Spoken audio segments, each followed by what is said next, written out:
4-chi raunddagi 5-chi raundda siz seriyalar qila boshladingiz va Valonovda o'sha yaqin distansiyalarga kirishni boshladingiz. Потому что Valov nimasi bilan ko'proq yutar edi?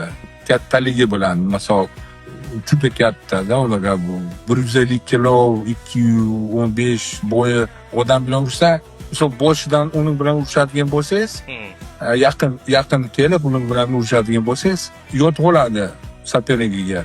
Men shu paytda 3 kilo bo'lganman-da, 102 kiloni anaqa bo'lganman.